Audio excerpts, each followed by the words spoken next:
Supreme कोर्टानं उत्तर प्रदेशचे मुख्यमंत्री योगी आदित्यनाथ यांना आणि त्यांच्या सरकारला चाप लावलाय। योगी आदित्यनाथ यांचे कान पिळले। योगी आदित्यनाथ यांना मोठा झटका बसलाय, कारण बुलडोजर मॅन आणि बुलडोजर बाबा म्हणून सर्व देशामध्ये योगी आदित्यनाथ यांनी ओळख मिळवली होती। पण ही कशी चुकीची ओळख होती हे सुप्रीम कोर्टानं आजच्या आदेशावरून दाखवलं आहे। नेमकं काय झालं कोर्टात? योगी आदित्यनाथ यांना किती लाखांचा दंड सुनावला मी तुम्हाला विस्तारानं सांगणार आहे। नमस्कार, मी मनोज भोर, मॅक्स महाराष्ट्रमध्ये आपल्या सर्वांचं स्वागत करतो।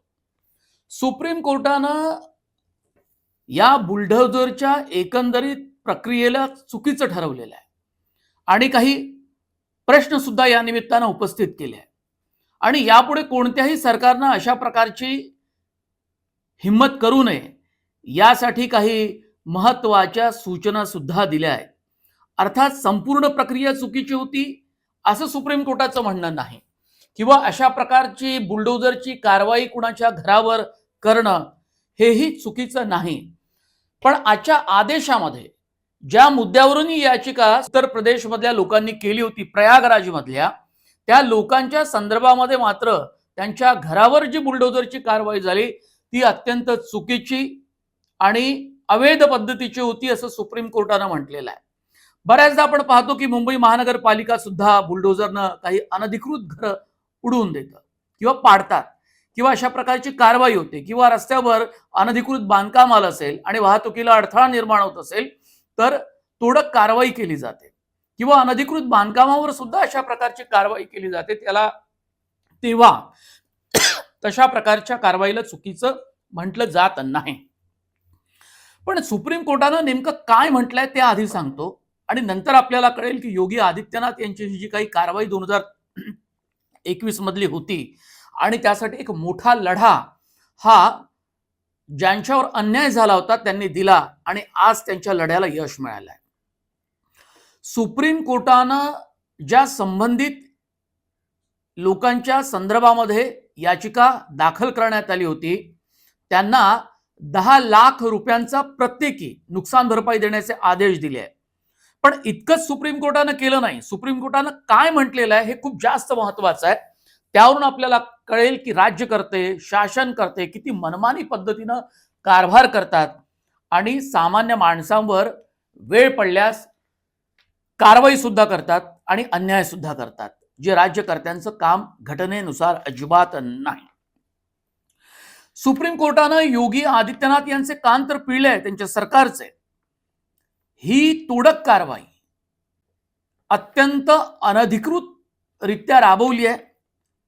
या कारवाईमध्ये असंवेदनशील मन योगी सरकारचं दिसून येतं असं त्यांनी म्हटलेलं आहे आणि योगींची कानउघाडणी करत 6 आठवड्यामध्ये 10 लाख रुपये नुकसान भरपाई देण्याचे आदेशही देण्यात आलेले आहे। न्यायमूर्ती अभय ओक आणि उज्ज्वल भुयान यांच्या खंडपीठानं हे आदेश दिले हे महत्वाचं आहे। मानवी सद्सद विवेक बुद्धीला धक्का देणाऱ्या या घटना असल्याचं सर्वोच्च न्यायालयानं म्हटलंय आणि ही घरे पाडण्याची कारवाई अनधिकृत आहे असं सुप्रीम कोर्टानं आदेशात नोंदवलेलं आहे। कोणतीही कारवाई करताना योग्य प्रक्रिया पार पाडली पाहिजे आणि डोक्यावर छत असणं भारतीय संविधानातील कलम 21 नुसार नागरिकांचा या देशातला अत्यंत महत्वाचा आणि मूलभूत हक्क आहे। ही गोष्ट सरकारी यंत्रणांनी लक्षात ठेवली पाहिजे असं सुप्रीम कोर्टाने म्हटलेलं आहे। अशा प्रकारे घरे पाडणे हा असंवेदनशीलतेचा कळस असल्याचं त्यांनी म्हटलंय। हा अत्यंत योगी सरकारनं चुकीचा पायंडा पाडला। 24 तास आधी म्हणजे घरं पाडण्याच्या आधी केवळ 24 तासाची नोटीस देऊन ही घरं पाडणे हे अवैध आहे आणि भविष्यात कोणत्याही सरकारनं असं वागू नये म्हणून या योगी आदित्यनाथ सरकारला हा दंड सुप्रीम कोर्टानं ठोठावलेला आहे। हा निर्णय वरकरणी आपल्याला वाटतो की हा योगी आदित्यनाथ सरकारसाठी असावा, पण तसं नाहीये। सुप्रीम कोर्टाचे आदेश अशा महत्त्वपूर्ण प्रकरणामध्ये सर्व देशातल्या सरकारांना लागू पडतात आणि म्हणून शेवटचं वाक्य सुप्रीम कोर्टाचं असं आहे की यापुढे अशा प्रकारची कारवाई करण्यापूर्वी योग्य ती प्रक्रिया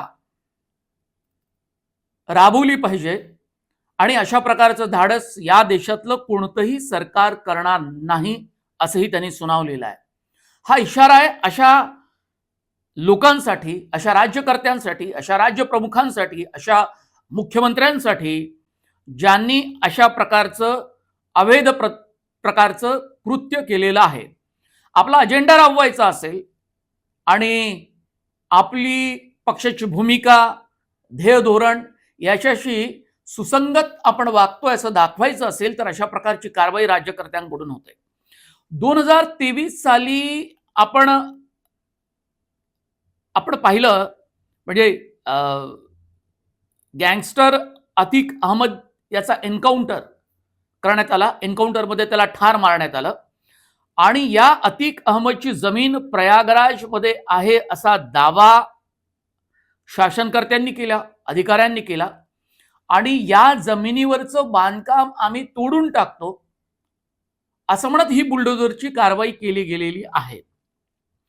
राज्यकर्त्यांचा हा दावा सुद्धा किती चुकीचा होता हे आपल्याला म्हणजे सुप्रीम कोर्टाने असं म्हटलेलं आहे की जमिनीच्या मालकी हक्काबाबत आम्ही काहीही टिप्पणी करत नाही, पण या जागेचा मालक अतिक अहमद होता ज्याचा एन्काउंटर उत्तर प्रदेश पोलिसांनी केलेला आहे. तो भाग वेगळा आहे, पण या जमिनीवर जर काही बांधकाम झाली असतील, काही घरं तयार करण्यात आली असतील तर त्याला थेट बुलडोझरच्या मदतीनं उडून लावणं, पाडणं हे अत्यंत राज्यकर्त्यांचं, अधिकाऱ्यांचं गैरकृत्य आहे आणि त्यासाठी केवळ 24 तासाची नोटीस फक्त दिली गेलेली आहे.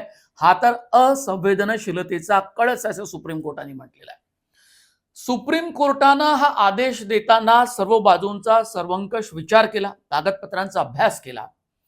थेट या प्रकरणामध्ये आदेश द्यायचा म्हणून त्यांनी निश्चितपणे दिला नाही. कोर्ट अशा प्रकारचं काम करत नाही.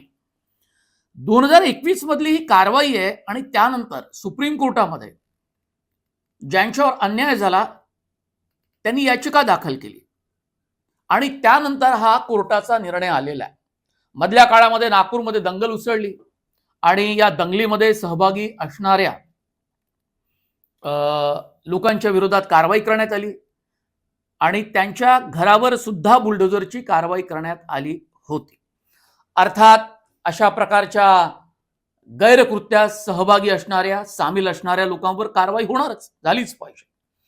पण अत्यंत घाईनं ही बुलडोझरची जी कारवाई करण्यात आली होती ती सुद्धा अधिकाऱ्यांना, पोलिसांना, राज्यकर्त्यांना तपासून बघावी लागणार आहे.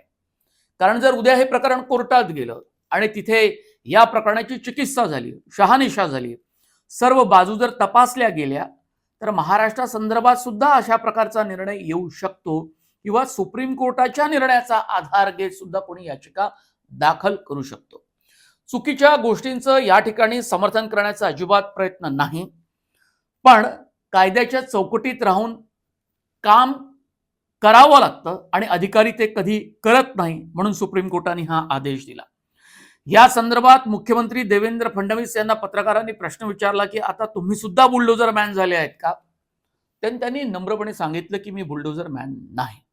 जी कारवाई नागपुरात झाली होती ती एका प्रसंगाला, एका घटनेला अनुसरून होती. यातलं काय खरं खोटं नागपूरच्या घटनेमध्ये बुलडोझर चालवण्याच्या प्रक्रियेतल्या सर्व बाबींचं पालन झालं का किंवा त्याचं उल्लंघन झालं का, हा पुन्हा कधी हा मुद्दा जेव्हा उपस्थित होईल तेव्हा त्याची चिकित्सा न्यायालयामध्ये केली जाईल. पण आजच्या घडीला योगी आदित्यनाथ यांनी आपली बुलडोझर बाबा आणि बुलडोझर मॅन म्हणून जी काही ख्याती मिळवली होती त्याला एक मोठा धक्का बसला. हा योगी आदित्यनाथ आणि योगी आदित्यनाथ सरकारला मोठा दणका आहे, हे आपण आधी समजून घेतलं पाहिजे. मोठ्या आवेशानं, आक्रमकपणे अशा प्रकारची धडक कारवाई योगी आदित्यनाथ सरकारनं केली, तेही योगी आदित्यनाथ यांच्या आदेशावरून. पण त्या आदेशाची अंमलबजावणी करत असताना भारतीय घटनेचं, न्याय प्रक्रियेचं आणि या सगळ्या गोष्टींचं कसं उल्लंघन केलं गेलं आहे आणि राजरोसपणे ही प्रक्रिया कशी राबवली गेली आहे हे आज आपल्याला स्पष्ट होत आहे. त्यावेळी बुलडोझरनं धडक कारवाई केली म्हणून भाजपचे कार्यकर्ते, योगी आदित्यनाथ सरकारमधले अनेक लोक त्यांनी आपली पाठ थोपटून घेतलेली आहे. पण प्रत्यक्षात आपल्या हातून जे काही घडतंय ते या समाजातल्या लोकांवर अन्याय करणार आहे का? कुणी 24 तासामध्ये बेघर होणार आहे का? घटनेच्या 21 कलमानुसार नागरिकांना आपल्या डोक्यावर छत असण्याचा मूलभूत अधिकार आहे. त्या अधिकाराची पायमल्ली होते का? याचा कुठलाही आणि कुठल्याही प्रकारचा सारासार विचार हा अधिकाऱ्यांनी केलेला नाही. आपली होडबँक मजबूत करणं, आपल्या पक्षाचा अजेंडा राबवणं, आपल्या सरकारचा अजेंडा राबवणं, इतका स्वार्थ जर डोळ्यासमोर ठेवला गेला असेल तर त्याची सुद्धा चिकित्सा न्याय प्रक्रियेद्वारा केली जाते, हे सुद्धा राज्यकर्त्यांनी लक्षात ठेवलं पाहिजे. तुर्तास इतकेच. हा व्हिडिओ आपल्याला कसा वाटला आपण कमेंट बॉक्समध्ये जरूर आपल्या प्रतिक्रिया नोंदवा. आणि तुम्ही जर मॅक्स महाराष्ट्र आमचं डिजिटल चॅनल सबस्क्राईब केलं नसेल तर मी तुम्हाला विनंती करतो की तुम्ही आवर्जून सबस्क्राईब करा. या चॅनलच्या व्हिडिओचे तुम्हाला नोटिफिकेशन तर हवे असतील, त्याची माहिती हवी असेल तर तुम्ही या चॅनलच्या बेल आयकॉनवर जाऊन तुम्ही बटन दाबा, म्हणजे तुम्हाला या चॅनलचे सर्व उत्तम व्हिडिओ पाहायला मिळतील. खूप धन्यवाद. नमस्कार. प्रेक्षकांचे आभार.